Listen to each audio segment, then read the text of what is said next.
प्रकरणामध्ये 15,000ची झाडं तोडण्याचा राज्य सरकारने घात घातलेला आहे. यावरूनच या ठिकाणी अंजली दमाने म्हटले आहे की विरोध असताना झाडं तोडणे ही म्हणजे मंत्री गिरीश महाजनांची मस्ती, असं अंजली दमाने म्हटले आज. 100% सगळ्या राजकारणी लोकांची मस्ती आहे. मी स्वतः जाऊन तपोवनमध्ये भेट दिलेली आहे आणि इतका चांगला मतलब एक तपोवन आहे. तपोवन नाममध्येही त्याचा अर्थ आहे की तपोवनमध्ये श्रीरामजीपासून खूप मोठे मोठे संत झालेले आहे, त्यांनी तपस्या केलेली आहे आणि त्या वन एक कुठेतरी नष्ट करण्याचा प्रयत्न जे आहे ते BJP सरकार करत आहे. आणि जे साधू संतांच्या नाव घेऊन धर्माचे खाली राजकारण करून कुठेतरी अडाणी अंबानीला ते फायदा पोहोचवण्याचा प्रयत्न करत आहे BJP. भविष्यामध्ये जे आहे शिवसेना राष्ट्रवादी जे आहे, शिवसेना राष्ट्रवादीला बाजूला सारण्याचं भाजप काम करेल असं विरोधकांकडून बोललं जातं आहे.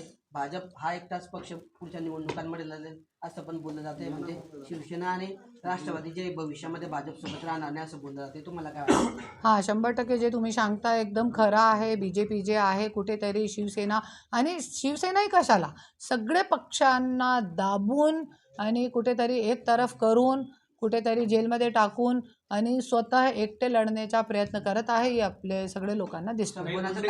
संपवण्याचं काम करता. हां, 100% करता. आपल्याला दिसतोय ना. क्यों अजित पवारांचे जे मुलगेचा आला आहे, कुठे होता आजपर्यंत ते मुद्दा? आणि असंच नाही, किती मोठे मोठे मुद्दे आहे. अजित पवार साहेबांनी पण 75,000 कोटीचा घोटाळा केलेला आहे, तरी पण देवेंद्र साहेबांनी त्यांना बसवला, पण त्यांचे मुलगेचा मुद्दा काढला. आज CM आहे देवेंद्र भाऊ जे आहे ते CM आहे, तर त्यांना हे इतके मोठे मोठे मुद्दे घडत आहे महाराष्ट्रामध्ये, दिसते नाही का? आणि आता जे निवडणुकीच्या वेळे मुद्दे कशाला काढताय लोक, मला एक विचारायचं. आणि चालेल मुद्दे काढले ते काढले, पण आज पार्थ पवार जेलमध्ये कुठे आहे? कशाला नाही टाकला त्यांना जेलमध्ये? कोणी वाचवत आहे? अरे जरी हम तो 1 रुपये की चोरी कर लेंगे तो हमको तो जेल में डाल देंगे, है ना. हमको तो कुछ भी नहीं करा तो भी जेल में डाल दिया 3-3 बार एट्रॉसिटी के केस में. फिर पार्थ पवार के ऊपर इतना बड़ा एलिगेशन है, तो क्यों उसको दबाया जा रहा है? क्यों पार्थ पवार को जेल में नहीं डाला जा रहा है? क्योंकि वो उप मुख्यमंत्री का बेटा है, इसलिए. अजित पवारांना अडचणीत आणण्यासाठी भाजपने काय काढलंय का? अजित पवारांना अडचणीत आणण्यासाठी भाजपने पार्थ पवारांचा विषय पुढे गेला असा तुमचा आरोप आहे का? हां, ऐका, जे मुद्दा निवडणुकीच्या वेळे कशाला आलेला आहे की कुठेतरी हे पक्ष निवडणुकीमध्ये कुठेतरी त्याचं खच्चीकरण होऊ, त्याच्यासाठी पार्थ पवारचा मुद्दा पुढे आलेला. आणि मी 27 वर्ष मंत्रीची बायको आहे. मुंडे साहेबपासून धनंजय मुंडेच्या राजकारण मी घरामध्ये बघितलेलं आहे. हे राजकारण पूर्ण मला माहिती आहे, त्याच्यासाठी मी आज मीडियावरती खरं खरं बोलते. भाजपनेच केलंय म्हणजे पार्थ पवारांचं? हां, 100% भाजपने केलेलं आहे. तुम्ही टाका, हे ब्रेकिंग न्यूज टाका तुम्ही. शिवसेनेला पण अशाच पद्धतीने संपवायचं काम चाललंय का? शिवसेना उद्धव ठाकरे साहेबांची जे शिवसेना आहे आणि शिंदे साहेबांची जे शिवसेना आहे, दोघांना संपवण्याचा प्रयत्न जे आहे ते BJP करत आहे. आणि मी तो एकच बोलते, ते BJP जे आहे ते कोणाचीच नाही आहे आणि फक्त हे लोकांना हिटलरशिप करायचं आहे. हिटलरशिप, जसं हिटलर होता ना, एक माझाच राज असणार आहे, तसंच देवाभाऊला पाहिजे. पण हे महाराष्ट्र आहे, होत नसते असं. काही प्रयत्न करू नका. आज तुम्ही सत्तामध्ये आहे, उद्या कोणी वर असणार आहे, तर तुम्ही थोडा काळजी करा.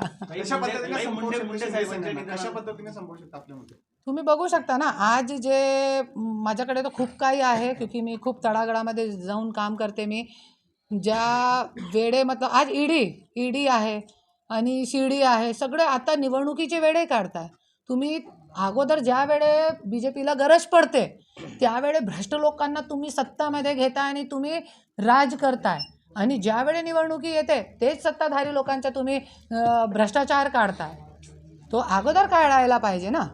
काही मुंडे साहेबांच्या निधनानंतर जो आहे धनंजय मुंडे आणि तुमचा वाद जो तो त्यानंतर समोर आला. जर मुंडे साहेब असते तर अभी अपन इसी मुद्दे पे बस जो बोलते अभी वो मुद्दा छोड़ दीजिए. आणि आमदार विधान भवनामध्ये उपस्थित नसल्यामुळे धनंजय मुंडेंना जी आहे ती निवडणुकीच्या वेळेस वाल्मिक कराडची आठवण आलेली होती, तर त्यांना वारंवार त्यांची आठवण काय येते? उस पे मैं 3 बार पत्रकार परिषद दे चुकी हूँ. आज मंत्री आणि आमदार विधान भवनामध्ये उपस्थित नसल्यामुळे सुधीर मुनगंटीवार म्हटले आहे की या आमदारवर मंत्र्यांवर बिबटे सोडण्याची गरज आहे. काय छोड़ने की? बिबटे बिबटे किनके ऊपर? मंत्री आणि आमदार जे प्रेझेंट आमदारांवर? हां, ते तो आहे. माझ्यासारखे लोकांना सोडा, हे लोकांवर बिबट्या सोडण्याची गरज नाही आहे, क्योंकि बिबट्या जो आहे बिचारा एक बार काटकूट के बैठ जाएगा घरमध्ये, घरीमध्ये बसणार आहे ना. पण माझ्यासारखे लोक जरी सोडले, असं ताईसारखे है ना, असं लढते आम्ही बिबटेसारखे, बिबटेसे भी खतरनाक आम्ही लढतोय, तसे आमच्यासारखे लोक जरी सोडले तर सगळे हे लोक. आणि मी तुम्हाला एक बोलते भाऊ, की सगळे पत्रकारांना माझी हात जोडून कडकडीची विनंती आहे, धनंजय मुंडे आणि करुणा मुंडे महाराष्ट्राचा मुद्दा नाही आहे.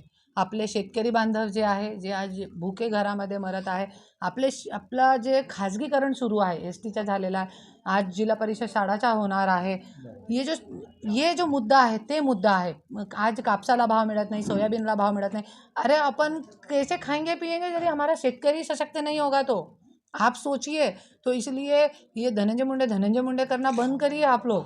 आप ये जो अभी इन्होंने बोला ना बिबटे को छोड़ेंगे, बिबटे को मत छोड़ो, आम्हाला सोडा तुम्ही, आणि आम्ही सुटतोय, तुम्ही फक्त दाखवा. त्याच्यावरती आम्हाला जे तुम्हाला विचारायचं विचारा, क्योंकि ते मुद्दा आहे, ते ज्या त्यांनी सांगितले ना विचारला ते मुद्दा आहे. हे मंत्री लोक जे भ्रष्टाचार करत आहेत ते आपला मुद्दा आहे, ते धनंजय मुंडे मुद्दा नाही आहे आपला. धनंजय मुंडे फक्त एक आमदार आहे, एक कॉन्स्टिट्युन्सीचा. केले, परंतु आता मागील काही दिवसांपासून राजकीय वर्तुळात पण भाजपवर आता जे आरोप केले त्याच पार्श्वभूमीवर काही दिवसांपासून राजकीय वर्तुळामध्ये एक चर्चा अशी आहे की शिवसेना शिंदे गटाचे 22 आमदार जे आहेत ते भाजपाच्या संपर्कात आहेत किंवा ते भविष्यात भाजपात प्रवेश करू शकतात. शिवसेना शिंदे गटचे ते सुरू आहे कुठेतरी दाबण्याचा प्रयत्न. आणि मी तो अगोदरपासून मी बोलते की फक्त ईडी आणि सीडी काढून, भ्रष्टाचार काढून BJP असा प्रयत्न करत आहे. आज आहे ना BJP एक मॉल झालेली आहे, माहिती आहे का तुम्हाला? BJP एक मॉल झालेली आहे. कोणी आमदार येऊ, कितीही भ्रष्टाचारी असेल, पण BJPची पार्टीमध्ये येऊन त्यांची ड्रायक्लीन होते आणि त्या आमदार खासदार BJPमध्ये येऊन आपली जे दुकान आहे ते उघडू शकते. असं एक मॉल झालेला आहे. त्याच्यासाठी तो 20 आमदार तुम्ही कसे घेऊ शकता? अरे तुम्ही कैसे दुसरी पार्टीचे आमदार घेऊ शकता? हे पक्ष तोडण्याच्या, आमदार खरेदी करण्याच्या कसं राजकारण सुरू आहे?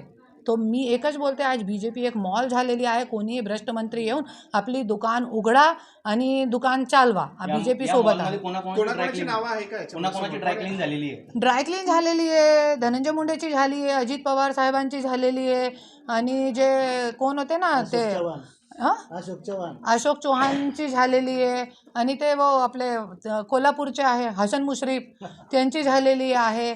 असे खूप काही नाव आहे ज्यांची ड्रायक्लिनिंग झालेली आहे आणि त्यांचे मॉलमध्ये दुकान उघडून आता भ्रष्टाचाराची दुकान पुढे पण सुरू आहे. काही लाडकी बहीण योजनेवर सरकार जिंकून आलेले आहे बोललं जातं, मात्र अद्यापही लाडकी बहिणींचे अनेक पैसे थकलेले आहेत, भविष्यात मिळू शकते. आणि अनेकदा सांगतात की लाडकी बहीण योजना ही बंद होणार नाही. लाड़की बहन योजना और ये जो अपना लखपति दीदी योजना ये जब शुरू करी है, ये सिर्फ भीख है. मैं बोलती हूँ भीख पे मत. मैं जनता से एक ही हाथ जोड़ के अपील करती हूँ की भीकवरती तुम्ही लक्ष देऊ नका. अरे जे तुमचा अधिकारातून तुमचा पैसा यायला पाहिजे. शेतकरी लोक सशक्त झाले पाहिजे. महिलांचे मुलाबाळांना फ्रीमध्ये शिक्षण भेटला पाहिजे. अरे फ्रीमध्ये ये लोग लखपती बहन देत आहे आणि ते अपना लेक लाडकी बहीणला 1,500 रुपये महिना देत आहे. पण कोणाला देत आहे? फक्त आपल्या कार्यकर्त्यांची बायकोला, बहिणीला, ह्यांना फक्त हे योजनेचा लाभ मिळत आहे, आणखीन कोणालाही मिळत नाही. सगळं मी बघितलेलं आहे. आज जे खरंच ज्यांना गरज आहे त्यांना लोकांना लाभ मिळत नाही. अगदी शेवटचा प्रश्न, जळगाव जिल्ह्यात यदि बघायला गेलं निवडणुकीच्या पार्श्वभूमीवर अनेक ठिकाणी मंत्री जे आहे त्यांच्या पत्नी देखील उमेदवार आहे आणि प्लस आमदार आहे त्यांच्या पत्नी देखील उमेदवारी करताना पाहिजे. अगदी साधे नगर अध्यक्षसाठी हो हां, नगर अध्यक्षसाठी मी हेच बोलते, जोपर्यंत तुम्ही नेता बदलणार नाही तोपर्यंत तुमचे मुद्दे बदलणार नाही. आणि आमदारांची बीबी ही जरी नगर अध्यक्ष झाली तो तुम्हाला कुठे न्याय भेटणार? आणि जरी तुमच्या घरापर्यंत आले तर तुम्ही एकच विचारा की जे इतके वर्षापासून तुमचा नवरा आमदार आहे तो तुम्ही काय दिये लावले, काय झंडे काढले, आणि तुमच्या काय आहे, तुम्ही काय काम केलेले आहे लोकांच्यासाठी. आणि मी एकच बोलते, आज मी नवीन लोकांना संधी देते, हात जोडून मी कडकडीची विनंती करते आणि घरोघरी जाऊन मी मतदान मागणार आहे आमचे चांगले लोकांच्यासाठी, आमचे चांगले उमेदवारांच्यासाठी. कार्यकर्त्यांची निवडणूक असते, कार्यकर्त्यांची निवडणूक असते, मात्र आमदार आणि खासदार किंवा मंत्र्यांच्या मिसेस या ठिकाणी उपस्थित असतात. तेच मुद्दा आहे ना भाऊ, की हे जे आहे जिल्हा परिषद, पंचायत समिती, नगरपालिका, महानगरपालिका, हे जे आहे हे कार्यकर्त्यांची निवडणूक आहे. तरी पण आज हे आमदार, खासदार, मंत्री लोक कुठेतरी आपली बायकोला, कुठेतरी आपली बहिणीला, फक्त आपले जे आवडजवळचे रिश्तेदार आहे त्यांनाही फक्त बळ देण्याचा प्रयत्न करत आहे. ते सगळी गोष्टीचा कुठेतरी विरोध करण्यासाठी मी आज सगळीकडे फिरत आज पत्रकारचे माध्यमातून मी आज लोकांना आवाहन करते की जिल्हा परिषद, पंचायत समिती, नगरपालिकामध्ये तुम्ही हे लोकांच्याकडे मागूही नका आणि सगळे लोक एकजुटीमध्ये येऊन हे लोकांना दाखवा नगराध्यक्षचे इलेक्शनमध्ये की स्वराज्य शक्ती सेनाचे उमेदवारचा विजय व्हायला पाहिजे. जरी सगळे मिळाले तो हे आमदार असो किंवा खासदार असो, कोणाची बायको असो, त्या लोकांना आपण त्यांची जगह दाखवल्याशिवाय राहणार नाही. शेवटचा प्रश्न आहे शेवटचा. आतापर्यंतच्या ज्या निवडणुका झाल्या भाजपने त्या ईव्हीएमच्या माध्यमातून जिंकल्या असा प्रत्येकाचा आरोप झालाय, प्रत्येक पक्ष ते बोलतोय. याच ईव्हीएमच्या काळामध्ये तुमचा पक्ष आता मैदानात उतरला, तुमचा किती विश्वास वाटतो तुम्ही जिंकू शकाल पुढे? मला तो खरंच बोलू की खोटं बोलू? खरंच ना, तो मला तो विश्वास नाही आहे की मी जिंकू शकते. पण आम्ही अशी मातीचे आहे ज्याच्यामध्ये छत्रपती शिवाजी महाराज, अब्दुल कलाम साहेब आणि बाबासाहेब आंबेडकर सारखे एकदम तळागळामध्ये काम करणारे लोकांना स्वराज्य स्थापन केला होता. तसंच आज आम्हाला भाग्यातून स्वराज्य भेटलेलं आहे नाव पार्टीच्या. तो विश्वास तो नाही आहे. ईव्हीएम जोपर्यंत आहे तोपर्यंत आमचा पक्ष जिंकणार नाही, आम्हाला माहिती आहे. पण आम्ही अशी मातीचे आहोत ज्याच्यामध्ये लढणं हे गरजेचं आहे. जिंकणं पुढची गोष्ट आहे.